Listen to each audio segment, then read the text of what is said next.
Nous sommes en 1863, au cœur d'une petite ferme isolée de Springwells Township, près de Detroit, dans le Michigan. Le pays est en pleine guerre civile. Les chevaux et les charrettes dominent encore les routes. Et personne ne se doute qu'ici, dans cette modeste maison de bois, va naître un homme qui changera le monde à jamais.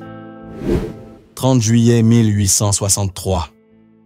La guerre de sécession fait rage au sud, mais ici, dans le comté de Wayne, au Michigan, la vie suit son cours, lentement.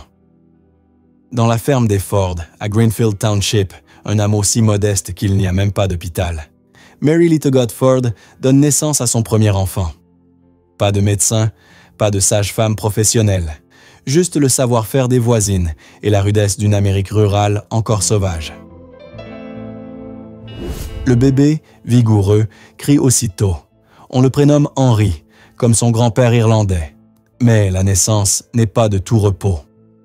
La légende familiale raconte qu'au moment où Mary le met au monde, un cheval s'emballe dans l'étable voisine, défonçant la porte. William Ford, le père, doit quitter la chambre en catastrophe pour maîtriser l'animal. Un présage? Henry Ford, futur roi de l'automobile, naît littéralement dans le chaos des bêtes et des machines. La maison des Ford est une simple bâtisse en rondin, isolée au milieu des champs de blé. Pas d'électricité, pas d'eau courante. Le père, William, est un fermier endurci, descendant d'immigrés irlandais fuyant la famine. La mère, Mary, est une femme pieuse et stricte qui inculque à Henry une discipline de fer. « Le temps perdu ne se rattrape jamais », lui répète-t-elle souvent. Les parents élèvent leur fils Henry dans la rigueur et la frugalité. Le père, un homme dur, veut faire de lui un agriculteur. Mais le jeune Henry, lui, rêve secrètement d'autre chose. Dès son plus jeune âge, Henry montre une curiosité obsessionnelle pour les mécanismes. À 5 ans, il démonte la poignée de la porte d'entrée pour voir comment ça marche. Son père, furieux, le punit. Mais Mary, elle, sourit en secret. Elle a deviné que son fils est différent. À 12 ans, Henry Ford assiste à un événement qui marquera son destin. Un jour de 1876, alors qu'il rentre des champs avec son père, il aperçoit sur la route une étrange machine, une locomotive routière à vapeur crachant de la fumée, avançant 100 chevaux. Le choc est immense. Le jeune Henry, fasciné, pose la main sur l'engin brûlant et se promet. Un jour, il créera sa propre machine. Mais son père, lui, n'y croit pas. « Restez au champ, Henry, c'est là que l'avenir est », lui répète-t-il. En 1876, alors qu'Henry a 13 ans, sa mère meurt brutalement en couche. Le choc est terrible. William sombre dans une austérité encore plus dure, exigeant que son fils se consacre entièrement à la ferme. Mais Henry, lui, n'a qu'une idée en tête, fuir ce destin tracé d'avance. Dans le grenier de la ferme, il cache un petit atelier secret. Là, entre des outils volés et des pièces de récupération, il bricole son premier moteur miniature. Un jour, son père le découvre et explose. « Tu gaspilles ton temps? Les machines, c'est un passe-temps de raté. » Mais Henry ne l'écoute plus. Dans son cahier d'écolier, il a déjà griffonné des croquis de chariots sans chevaux. À 16 ans, Henry n'en peut plus. Un soir d'été 1879, il fait ses valises en secret et s'enfuit à Détroit, la ville des opportunités. Là, il devient apprenti mécanicien, mais gagne à peine de quoi survivre. Pendant des années, il travaille dans l'ombre, réparant des machines, étudiant chaque engin qui passe. Novembre 1885. Détroit grelotte sous une pluie glaciale. Henry Ford, 22 ans, travaille comme ingénieur à la Detroit Edison Illuminating Company. Son salaire, 40 $ par mois. Son logement, une chambre miteuse au-dessus d'un atelier de réparation de machines à coudre. Mais ce soir-là, alors que la ville dort, il se passe quelque chose d'historique. Épuisé après 12 heures de travail, Henry s'attarde pourtant dans l'atelier clandestin qu'il a aménagé dans son logement.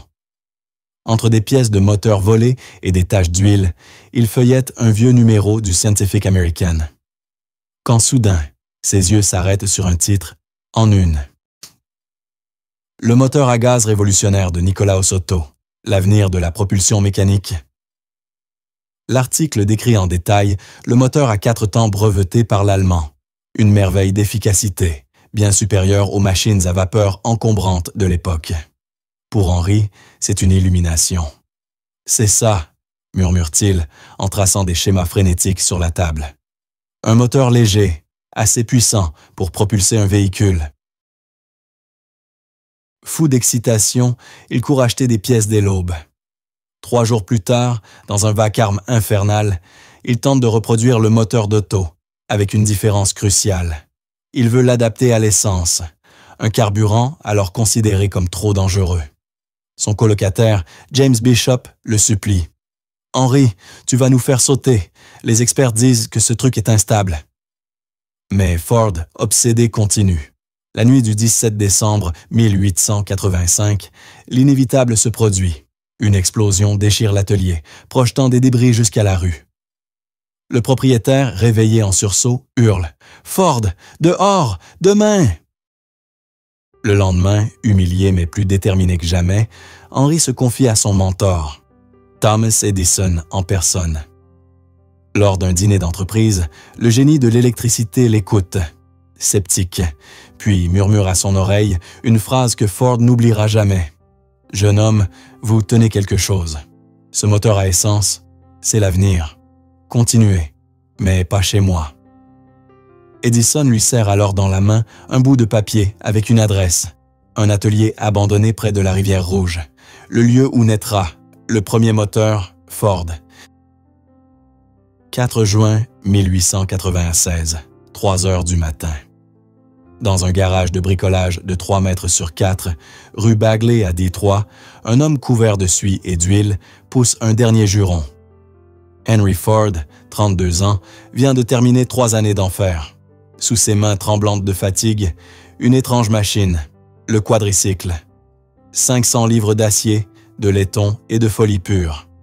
4 roues de bicyclette, un moteur à essence bricolé et aucune place pour un passager.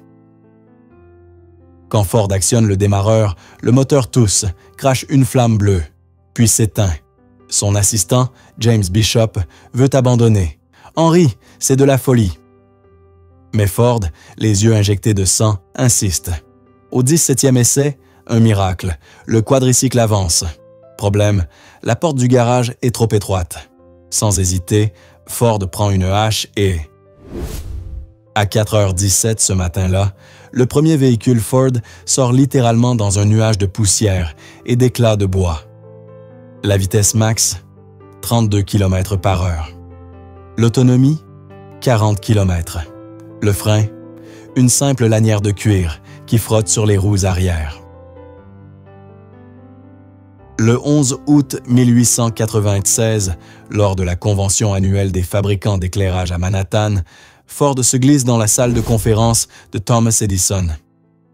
Quand le sorcier de Menlo Park le repère, il l'interpelle devant 200 invités. « Dites-nous, jeune homme, comment fonctionne votre drôle de machine ?» Ford, transpirant dans son costume trop large, explique son moteur à essence. La salle ricane. Edison lève une main, puis assène. « Vous avez raison sur un point. Les batteries électriques sont trop lourdes. Mais l'essence, trop volatile. Un jour, une de vos voitures explosera comme un feu d'artifice. » On raconte que Edison aurait glissé à Ford après coup, en lui offrant un verre de whisky. « Continuez, mais loin de mes investisseurs. Si vous échouez, je ne veux pas que votre échec rejaillisse sur l'électricité. » Hiver 1896. Le quadricycle rouille derrière la maison des Ford.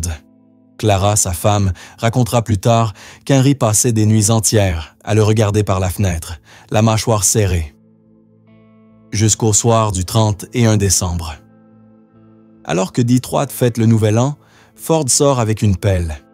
Il creuse un trou derrière le garage et y cache les plans améliorés de son prochain modèle. « Ils veulent tous que j'abandonne ?» murmure-t-il à la lune. « Je vais leur construire une usine qui écrasera leur rire. »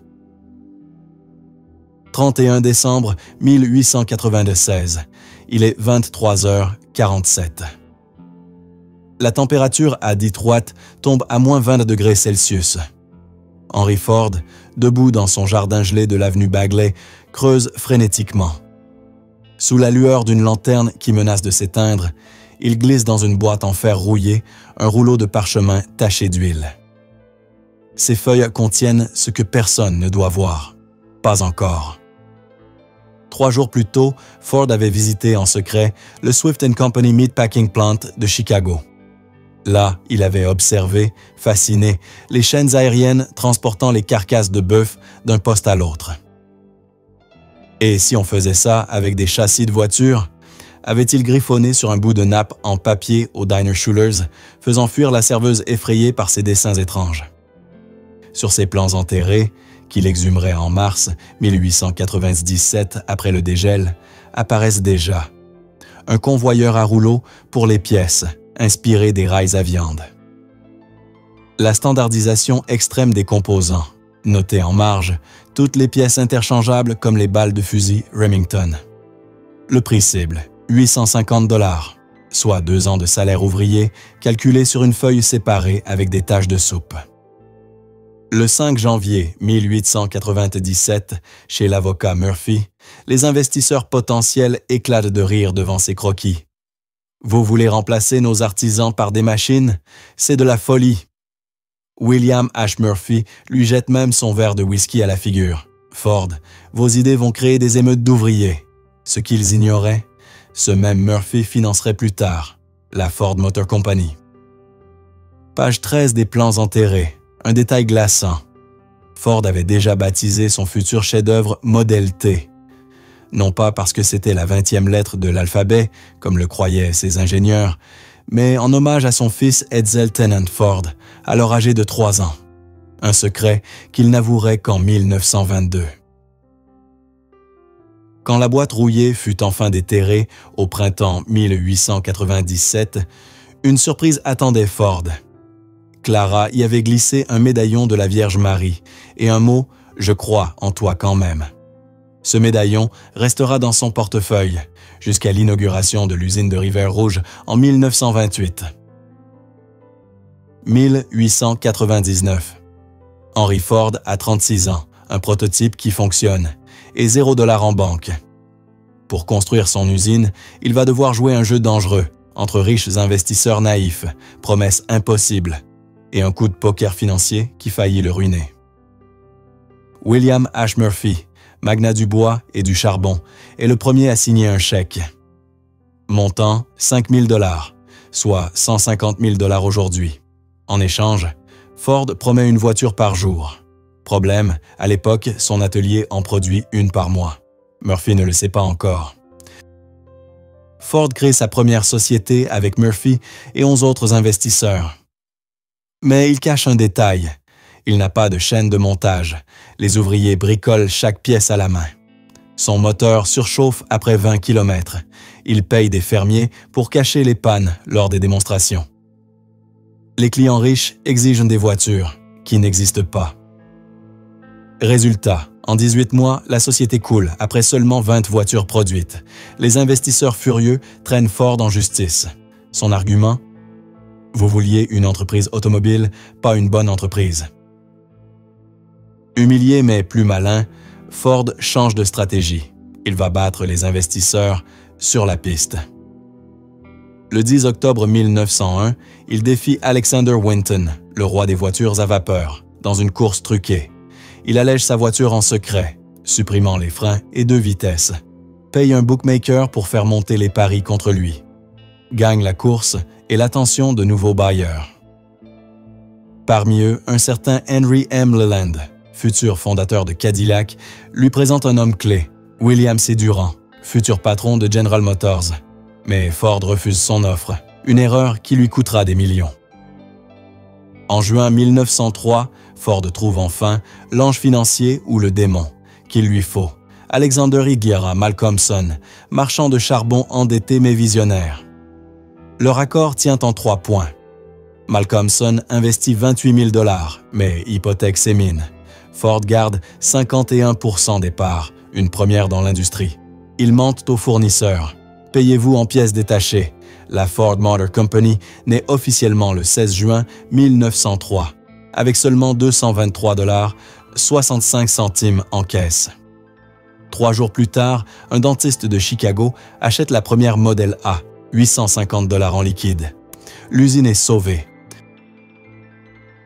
Ce que peu savent, la première vraie usine Ford, la Mack Avenue Plant, était en réalité une ancienne fabrique de chariots, réaménagée la nuit par 10 ouvriers clandestins. Pendant 6 mois, ils y travaillent sans assurance, ni contrat, dormant entre les machines. Quand les inspecteurs viennent, Ford les fait passer pour des visiteurs enthousiastes. Ainsi naquit l'Empire, avec l'argent sale du charbon, les combines des courses et le sang des ouvriers invisibles. Mais une question demeure. Comment cette usine de bricolage allait-elle inventer la chaîne de montage? Hiver 1913. L'usine Ford de Highland Park grelotte sous moins 20 degrés Celsius. Dans un coin de l'atelier numéro 4, entre des carcasses de Model T inachevées, un ouvrier lituanien du nom de Kazimierz Rachwalewski, saoul comme un Polonais un dimanche après-messe, vient de commettre l'erreur, ou le génie, qui allait changer le monde industriel. Ce soir du 12 janvier, Kazimierz, chargé d'installer les magnétos, titube entre les postes de travail en portant son plateau de pièces. Soudain, il trébuche sur une bouteille de vodka cachée. Les 35 magnétos s'écrasent au sol en suivant une étrange trajectoire, parfaitement alignée. William Clan, le contremaître présent ce soir-là, observe la scène avec une illumination. Nom de Dieu, si les pièces venaient aux hommes au lieu que les hommes aillent aux pièces. 3 jours plus tard, on expérimente la première ligne d'assemblage mobile avec des cordes et des treuils. Mais le vrai coup de génie vient d'un endroit inattendu, les abattoirs de Chicago. En mars 1913, Ford envoie secrètement Charles Sorensen espionner les chaînes aériennes de la Swift & Company, où les carcasses de porc se déplacent de poste en poste. Pourquoi pas des châssis de voitures, note Sorensen sur un bout de nappe. En avril, ils installent la première vraie chaîne. Un tapis roulant, fait de planches de chêne et de courroies de cuir, volé à une usine de meubles. La vitesse passe de 728 minutes par voiture à 93 minutes. Les ouvriers, eux, vomissent de stress. Juillet 1913. Le turnover atteint 360%. Les ouvriers fuient cet enfer mécanique. Un certain Pietro D'Amico, menuisier italien, lance le premier outil contre un convoyeur en hurlant « Siamo simili in fabbrica, nous sommes des singes en usine ». Ford répond par 2 mesures, doublement des salaires à 5 $ par jour pour acheter leur silence. Création du service sociologique. Des inspecteurs qui fouillent les maisons des ouvriers pour vérifier s'ils dépensent bien leur argent, comme il faut. Le pacte était scellé. Les hommes deviendraient les rouages d'une machine géante. En 1914, une Model T sort toutes les 24 secondes. Kazimierz, l'ouvrier ivre, fut renvoyé pour alcoolisme, avant d'être réembauché comme expert en ergonomie après que Ford comprit que son geste maladroit valait des millions. Le 5 janvier 1908, dans la poche gauche du bleu de travail de Stanisław Kowalski, ouvrier polonais de l'atelier numéro 3, repose un ticket de tramway froissé. Ce bout de papier de 5 centimes aller-retour entre son taudis de Poletown et l'usine Ford va déclencher l'une des plus violentes révoltes ouvrières de l'histoire américaine et arracher à Henry Ford une concession qui façonnera le siècle industriel. Ce matin-là, le contremaître Peter Martin remarque que Kowalski a 7 minutes de retard. Amende, 15 centimes, soit 3 fois le prix du ticket. L'ouvrier explose.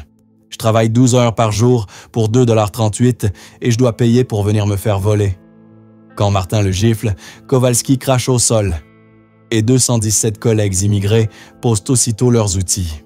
En 3 heures, 3000 hommes déboulent devant le bureau de Ford en hurlant « Pieniądze albo krew » argent ou sang. La police charge à cheval. Bilan, 2 morts, Jan Nowak et un flic écrasé par un wagonnet, 37 blessés. Ford joue du couteau, puis cède. Henry Ford, barricadé dans son bureau, fait une chose inimaginable. Il sort armé d'un M1911 et tire 2 coups en l'air depuis son balcon. Le silence se fait. D'une voix blanche, il annonce « À partir de lundi, vous aurez 5 $ par jour. Maintenant, rentrez chez vous. » Ce que personne ne voit, dans sa main gauche, il écrase le ticket de tramway de Kowalski, taché de sang. Ce ticket est aujourd'hui encadré au musée Ford, avec une faute d'orthographe volontaire, Stanley Kowalski, pour effacer ses origines polonaises. Cette augmentation mythique cache une vérité cruelle. Seuls 45% des ouvriers y ont droit, après 6 mois de bonne conduite. Le service sociologique fouille vos draps et votre assiette. Pas d'alcool, pas de femmes qui travaillent, pas de nourriture exotique. La productivité bondit de 130% en 6 mois. Les ouvriers deviennent interchangeables. Kowalski, lui, sera licencié en 1909 pour conduite immorale. Il avait épousé une juive. Son ticket? Il en rachètera un chaque année jusqu'à sa mort en 1943, sans jamais le poinçonner.